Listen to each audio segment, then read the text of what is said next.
ba ba Barbara Ann. Ba ba ba ba Barbara Ann. Oh ba ba ba ba Barbara Ann. Well, large time is 23 minutes after the hour. I got so busy on my annoyance with this voter ID thing that I didn't even introduce what's happening this morning. So you'll just have to fly around with the seat of your pants or by the seat of your pants with us this morning. But joining us now is Dana Benner. He's a Pinardville resident. The Benners reach out to our adorable little radio show on Facebook. They found us there and asked us if we would take a look into the Pinardville Planapalooza results. We did. And I have to tell you that, first of all, if you recall the interview I did with city or town planner Brian Rose and Chairman John Heichel of the Planning Board, you remember I asked one very specific and I thought on-point question. And that was, why do you need a master plan for Pinardville if all you're looking for are technical corrections that would, to your zoning ordinance, that would take into consideration the more urban setting of Pinardville in the more rural town of Goffstown? I thought it was a bit much. I also thought that if you were looking for better governance on these things, that you could, well, I don't know, give the planning office in the city of Manchester a call and say, hey, you got neighborhoods that look like our neighborhoods. Can we take a look at your zoning specs? Oh, yeah. They don't even need to make the phone call because it's all on the internet. Anyway, so I saw this Planapalooza, Wallapalooza, is that what they call them? Wallapaloozas, Dana? I have no idea. I know this one was called that Planapalooza, so it's just a play on words. And I thought, wow, these folks are not building on Pinardville. They are deconstructing it and doing something else. But anyway, so Dana has apparently emerged in the community as a voice of opposition, and we're happy to let him speak his piece here at Draw at Large. Good morning, Dana. Good morning. Thank you for having me on. Good to have you. So a little bit about yourself. You're a Pinardville resident, but you know, one of the things that I've noticed during this radio show is that there are, let me put it this way, people in power who have become rather adept at dismissing the average citizen and their thoughts and their ability to read and understand the English language. So I think it might be, in addition to you being a concerned citizen of Pinardville, a good idea for you to maybe establish a little bit of your professional background so that maybe you're not so easily dismissed by the powers that be. Okay. First of all, I want to say that it's not only me that's doing a lot of this research that's digging this up. I'm having a lot of help from a lot of different people. So, you know, word has to go out to them. I'm not taking credit for any of this. I do have a Master's of Education in Heritage Studies from Plymouth State University. I am a professor of history and political science at a local college. I also teach and give seminars throughout the state and throughout the nation. So, and more importantly, I'm a citizen. I'm a resident of Pinardville. I'm one of those people that they seem to overlook and don't give credit for having any, you know, brain matter between their ears. So, you know, I can attest to the fact that currently it's dripping out of your ears, your brain matter. There's so much there. Well, if it wasn't for the earphones, they probably would be all over the place. So, I mean, what's happening here in Pinardville is the fact that the bottom line is they're trying to change the zoning, as you previously mentioned. But what they're trying to do is change residential zoning into mixed-use zoning. Right. And for our listeners who aren't maybe familiar with Pinardville, Pinardville is largely, with a couple of exceptions, it's a lot like South Manchester in that it is relatively small, single-family homes that are relatively close to their neighbor. Would that be fair? So yes. It looks like any sort of single-family neighborhood. For whatever reason, South Manchester is coming to mind because that's what it reminds me of. Well, it's neighborhoods. It's multi different neighborhoods. It's rich in history. It's small businesses. It's everybody working together, and that's what drew me and my wife here almost 30 years ago. Long before there was a Hannaford there, you know, or some of this other stuff. We came here because we like the community feel. Okay. And so you say that the zoning proposal, the plan, would turn Pinardville into a mixed-use neighborhood. Well, exactly. And what that does is... Well, what kind of mixed use, first of all? Well, mixed use, when you look at zoning, it's residential, it's commercial, it's mixed use. Those are the three basic ones. They have little sub, zones within all that, but those are the three basic ones. Yep. And basically, commercial is business. Pure and simple, it's business. Residential is homes, usually single-family homes. Mixed use is you can have a small business mixed in with residential or something. It allows, commercial interests to come into an area. What they're trying to do is they're trying to change current residential into mixed use, which would open the door to multifamily complexes. Okay. So when you say they would open it up to mixed use, do you mean a mix of commercial? Now, why do you a mix of businesses and residences? Well, that's what mixed use means. Okay. And you say that this is going to open the door for big multifamily complexes. Right. Why is that? Well, simply put, if you look, and I encourage everybody to go to the Goffstown.com web address and look at the Plan Pinardville master plan that they're putting out there. Right. Now, there's a draft out there, and it's only a draft. When is the final coming out? Well, actually, the final is on their site. If you it is there. Okay. You go under the Plan Pinardville Ad Hoc Committee, You're going to find the new, updated, revised, and improved, quote unquote, plan, which is going to be going to the planning board. Well, actually, it's going to be going to the planning board soon, but there's a meeting on July 30th for the ad hoc committee, which I encourage everybody to go, where everybody has their right to speak and read this thing and look it up and see what's going on. But okay. What you'll notice is on that plan that they give credit to where the money is coming from, and what they're doing is it's a HUD plan. Well, we addressed that in the interview with Brian Rose, which we'll link to when we put this article up. But we talked about sustainability and the requirements of the grant, and he admitted that they were taking this grant money and that there was going to have to be, as a result, sustainability requirements built into it. So tell us what your understanding of what the sustainability requirements have done or would do to Pinardville if implemented. Well, what's the sustainability idea that they have is, if you look at that Plan Pinardville maps, you could look at the Shaw's parking lot, you could look at the Hannaford parking lot, you could look at the corner of Daniel Plummer Road and Mast Road, where the ice house is. What their game plan is to do is to bring in multifamily apartment complexes, which basically is what that sustainable thing is. That's what HUD is trying to do. HUD is the Housing and Urban Development. They are not going to give the town of Goffstown money without strings attached. It's government. Mm-hmm. Pure and simple, the government does not give money to people without strings attached in some form or another. Draw at large time is 28 minutes before the hour. We are in studio with Dana Benner. He's a Pinardville resident that has got concerns about and is opposed to the Plan Pinardville document that came out of a recent master planning effort sponsored by federal grants that came from HUD through the New Hampshire Housing Finance Authority. Correct. See, I did my reading. Well, let me ask you this. So let's just assume that you're right and that it would allow for the mass construction of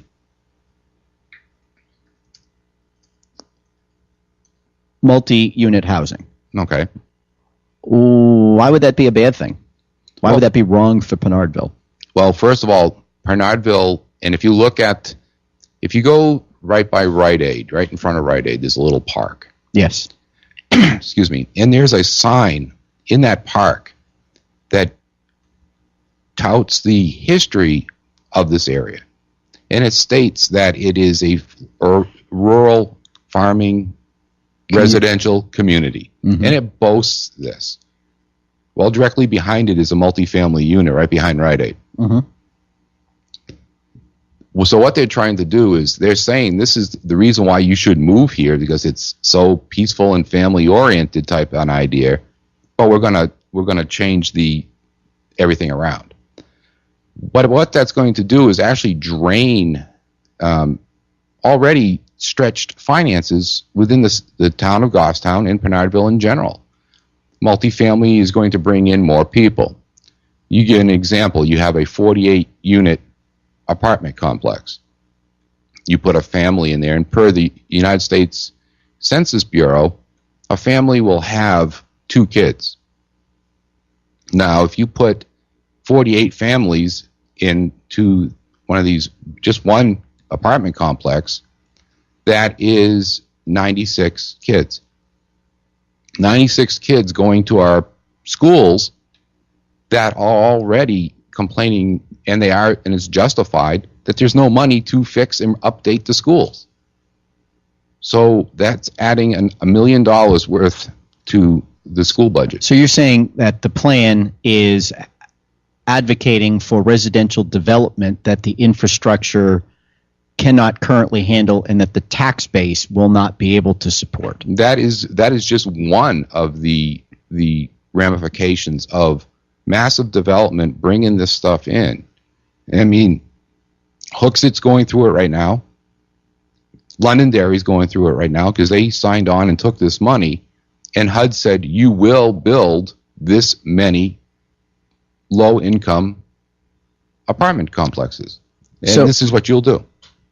Yeah, well, they have to allow for it, and then you get tax credit developers like we've seen in Manchester. I mean, Manchester's been flooded with the stuff, and it has had a dramatic impact on a number of neighborhoods in schools.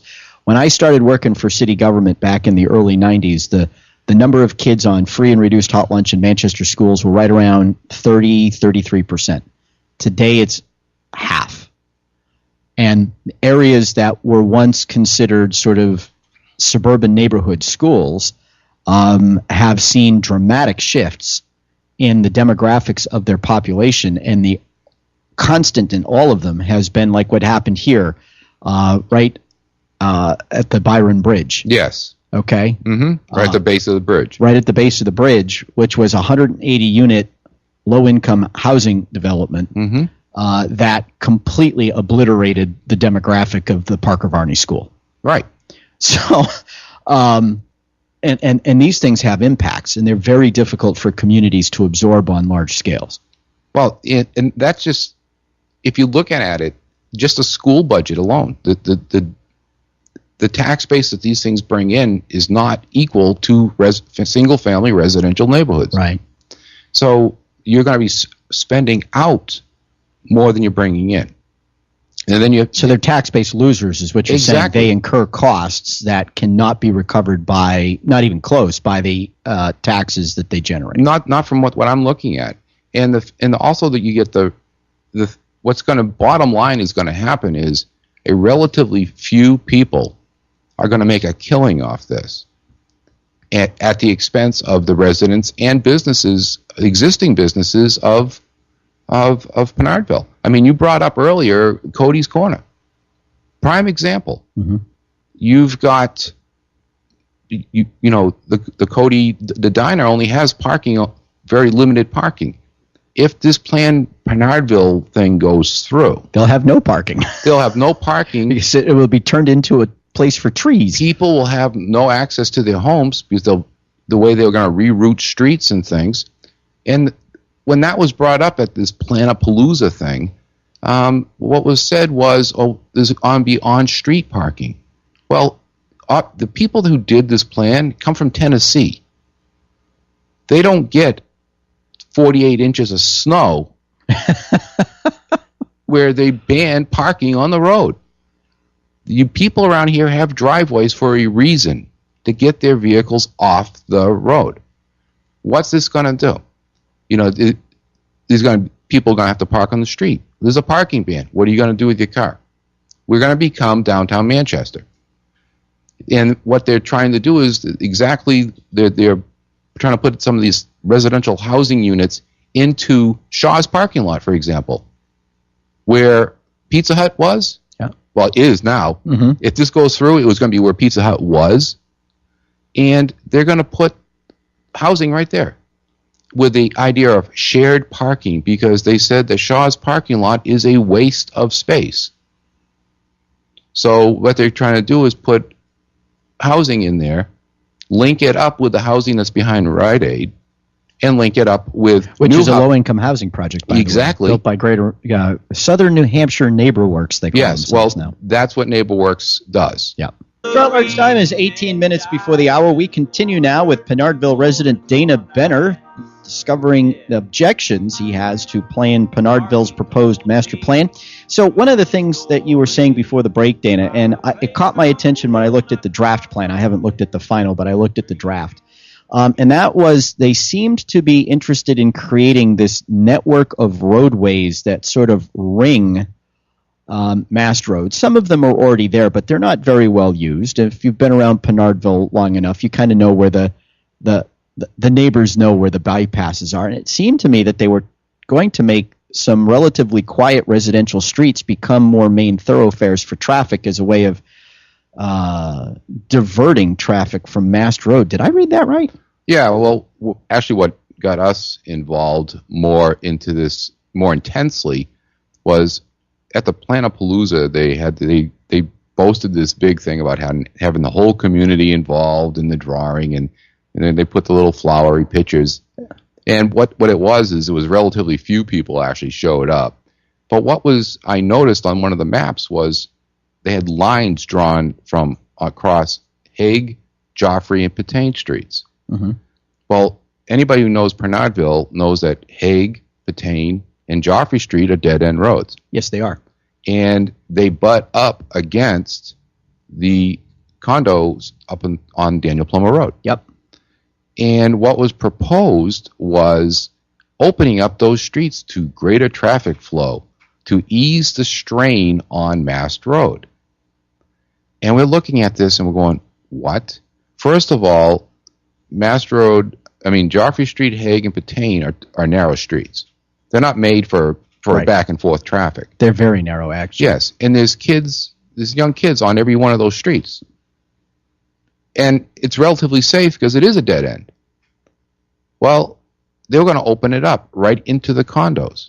Or what they wanted to do was put a linking street. So instead of having them dead end, they'd go into another street. So it would look like a big M is what it would look like, and link into Daniel Plummer Road. But there's no property up there, which means that they'd have to do eminent domain and take property from someplace. Well, we fought and fought and fought. We went around and we got signed petitions with about 200 signatures on it.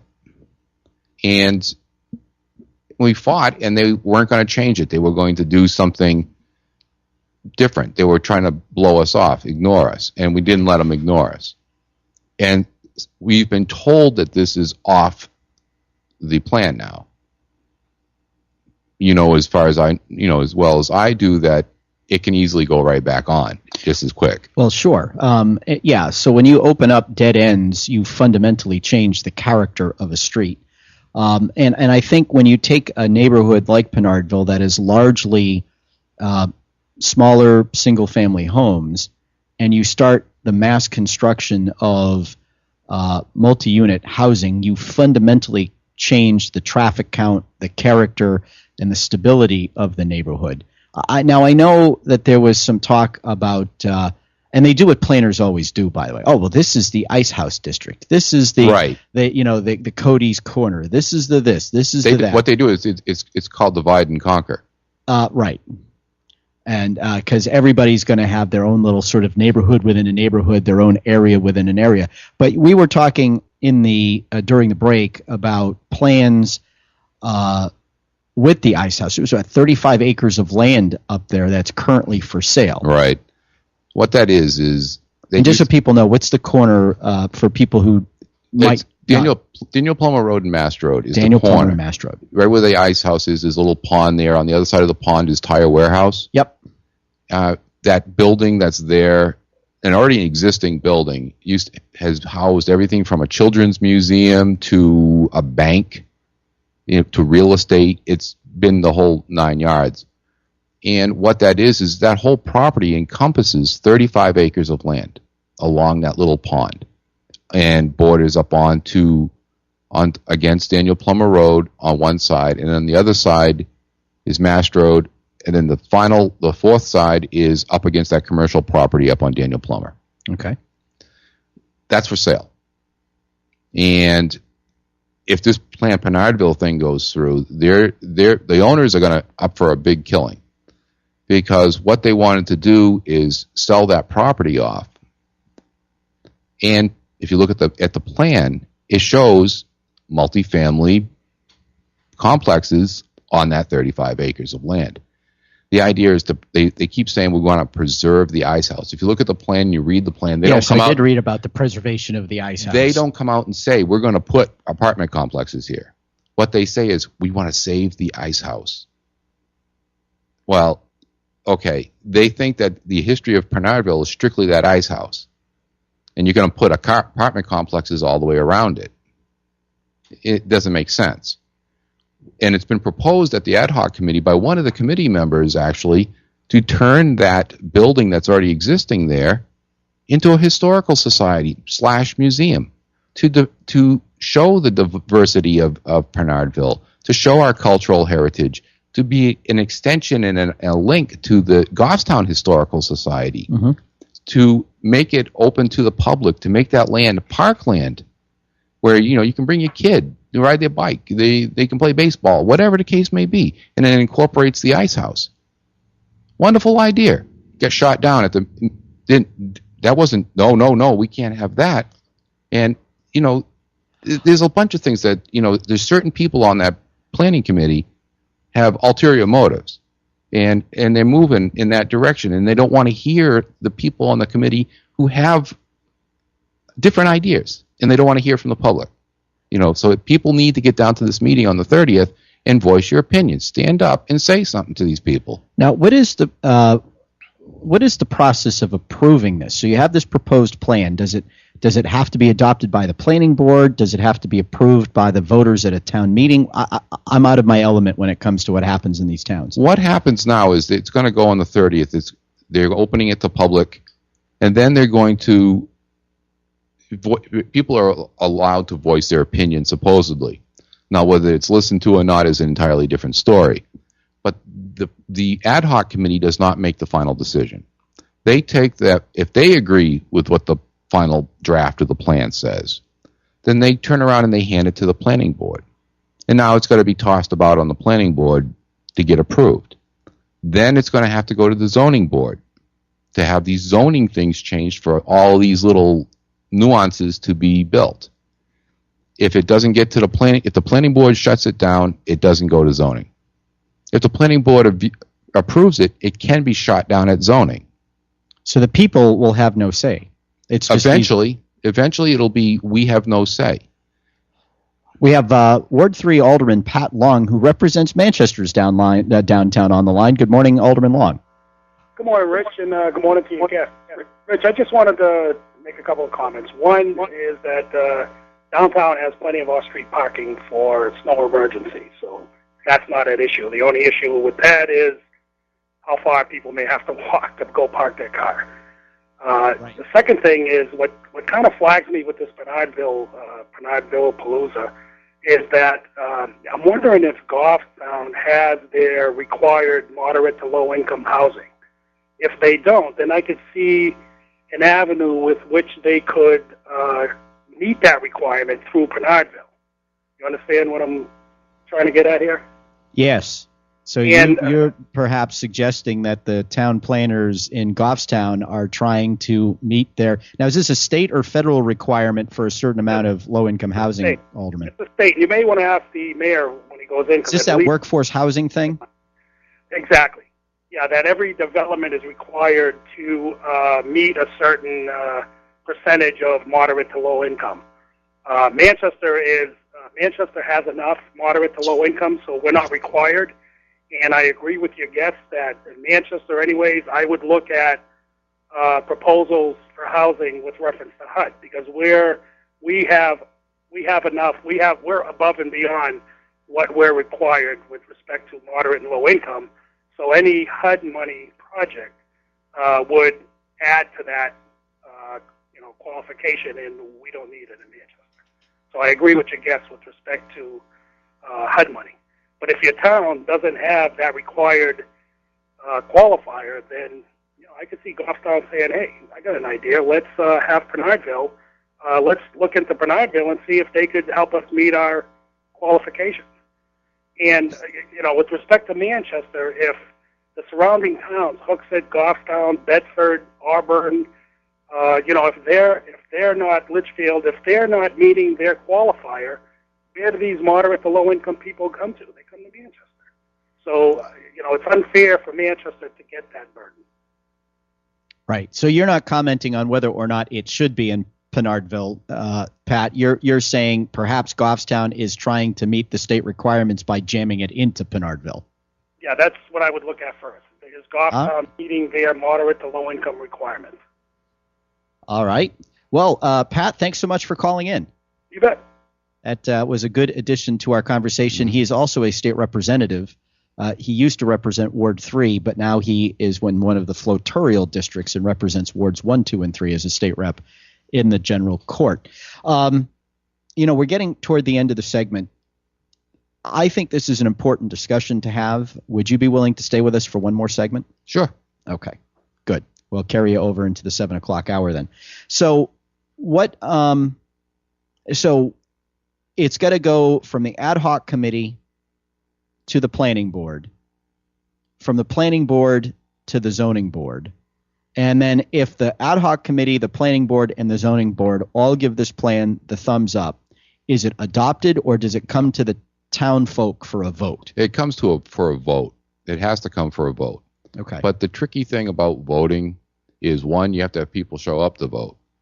Now, does it come to a special vote or does it come to a regular town meeting vote in March? What is it? It's going to go on the ballot in March. It's going to go on the ballot in March. Right. And what happens is, one, you need people to show up to vote.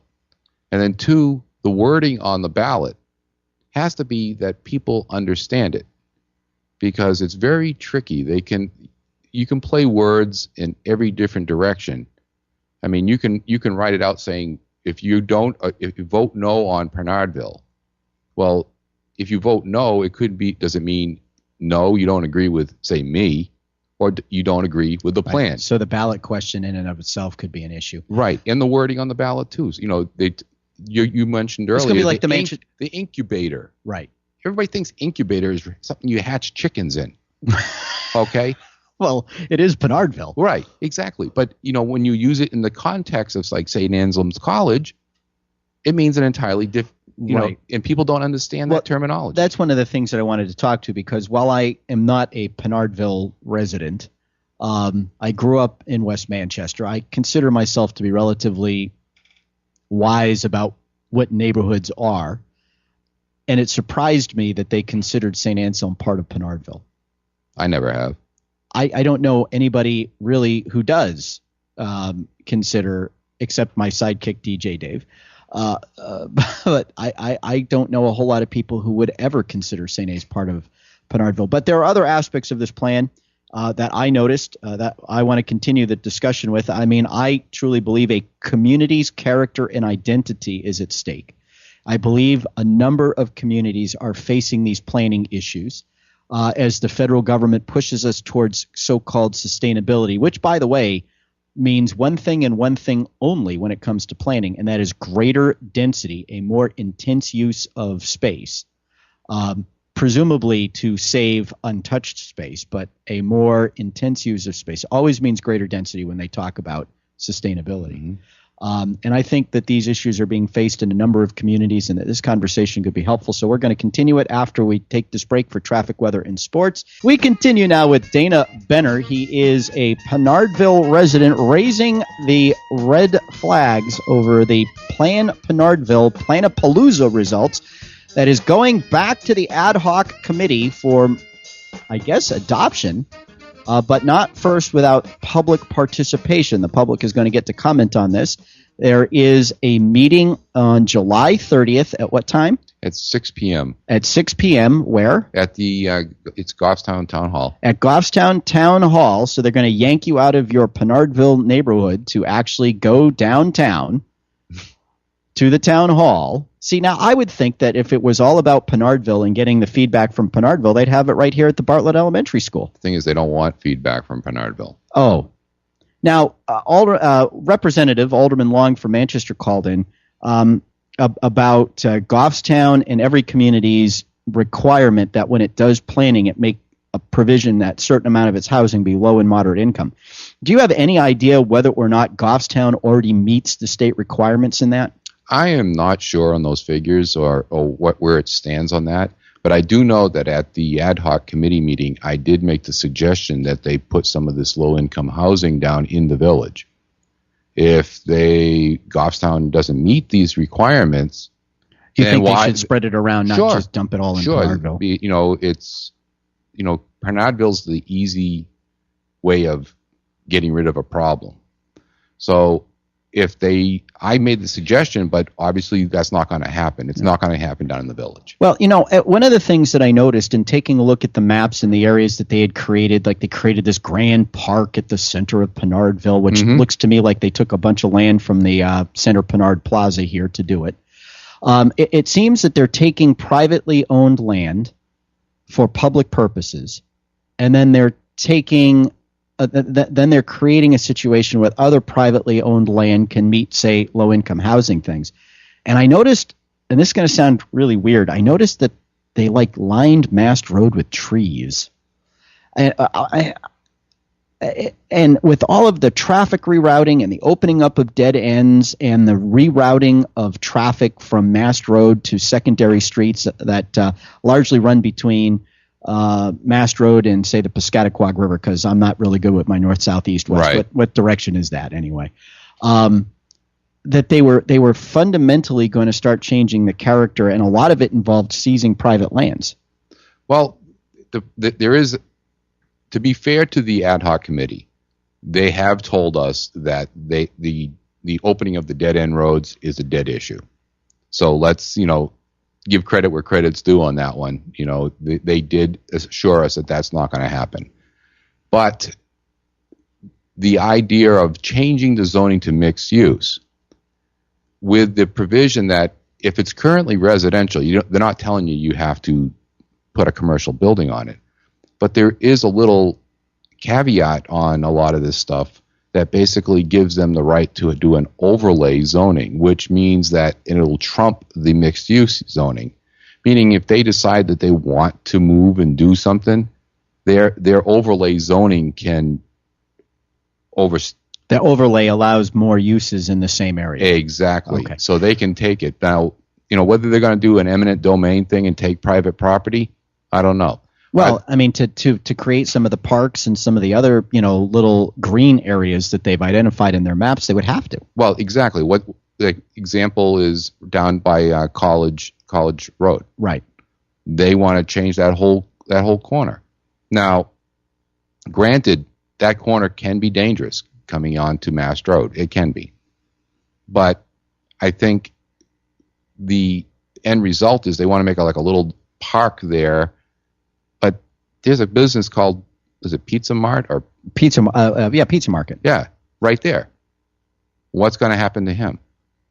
Right. What's going to happen when they change right across the street, where there's right next to Bartlett School, there's a mall type of area. Yeah, that's the Center Pinard Plaza. Right. That's going to disappear. If you look at the map, that's going to disappear. The roads going in the back there are going to disappear. Right. Are they? And what the problem is those businesses that some of them have been there for a little bit, especially in the plaza, those are renters. They have no other place to go. The only one who's going to make any money off this is the landowner, maybe.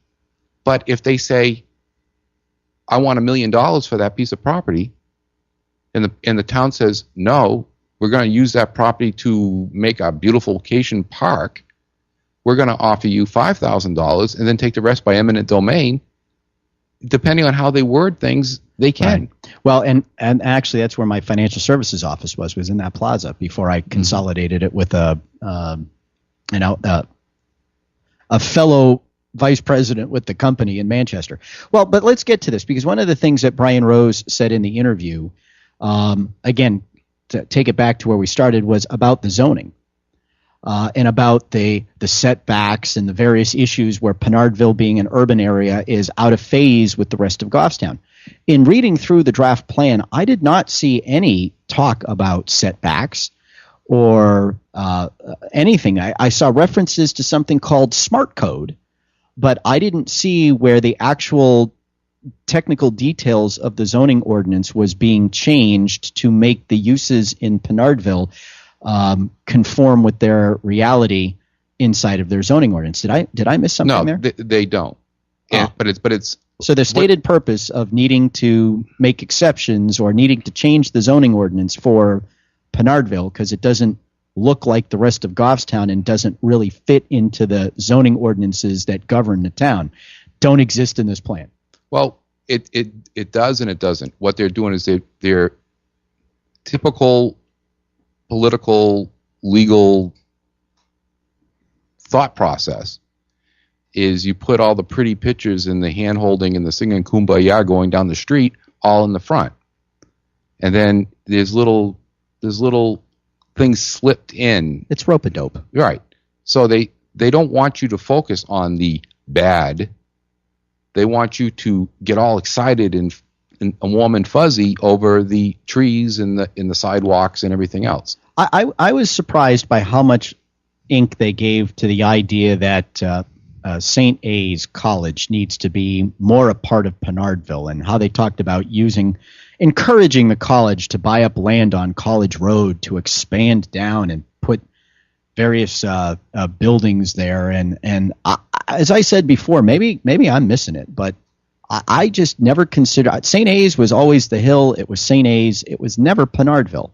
St. Anselm Drive is the boundary of Pinardville. Am I wrong about that? I've never, since I've lived here, I didn't consider St. A's as part of Pinardville. Well, you've only been here for 30 years. Yeah, I know. I'm a youngster, but physically I'm not a youngster, but being here I am. Yeah. But I've never considered St. A's as part of Pinardville. Part of Goffstown, yes. Part of Pinardville, no. And I've always, and St. A's is given by the town a lot of power, a lot of leverage, and henceforth they are an entity to themselves. They really are. And so I would consider them a district of Goffstown. You got St. A's, you got Pinardville, you got Grassmere, you got the village. Right. These are all districts of this town of Don't forget the mountain. And the mountain, exactly. See, I know my geography. Well, let me ask you this. Does Pinardville as a neighborhood, as it exists today, does it work? Yes. I mean, it seems to me that the biggest problem Pinardville has is a stupid town that for 3 years kept shutting down Mast Road to do sewer work, and then do it again, and then do the roadways and all this fun stuff. Well, one of your selectmen, I think, lost office in the last election because he was basically of the opinion that it was no big deal, and Pinardville showed up and said, the hell it's not. And it had a devastating effect on the businesses here. And I saw it firsthand, the way they managed or mismanaged that public works project. But as a neighborhood, as a business district, as a residential neighborhood, as a community, does Pinardville work? I think it does. And what would you say are the challenges that Pinardville faces and the answers to those challenges? Because I got to tell you, I mean, the way they handle this place, especially in the winter, the way they keep the sidewalks and the street clear, the way traffic moves through it, the way the residential neighborhoods have been protected from the development of Mast Road by design or default, it seems to me. And what is it coming up in a few weeks? It'll be like the big Pinardville businesses get together and they have their thing at the hardware store and the bowling alley, and it just seems to me like it's a community that is not in need of any help to be better. if you know what I mean. Yeah, I think it's just minor tweaks that need to be done. And I think, and a friend of ours, Donna Pinard, put it the best way. Yes, every community needs to be tweaked. There's always something that needs to be done. But we don't need state funds. We don't need federal funds. We don't need someone telling us what we need to do, when we need to do it, how we need to do it. The community of Pinardville can say, okay, we need to get this done. Will it be done tomorrow? No. There's no funds available. But as soon as things get done, they work together as a team to do it. So it's minor things that can be changed.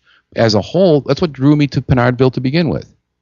It was a close-knit type of community. Yes, there were small businesses. We weren't far from conveniences, but we were far enough away to be insulated.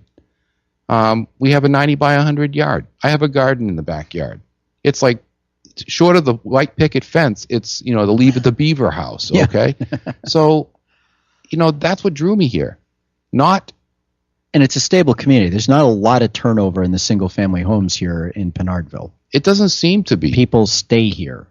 For the most part, I mean, everybody on my street, for the longest time, I was the new guy.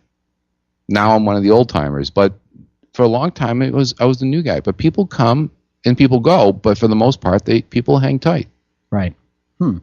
Well, we are going to link to with this interview. We're going to link to the final draft. We'll have the information about the meeting on the 30th posted, and we just ask you to keep us up to date. So I think I appreciate your taking the extra time with us this morning and for bringing it to our attention.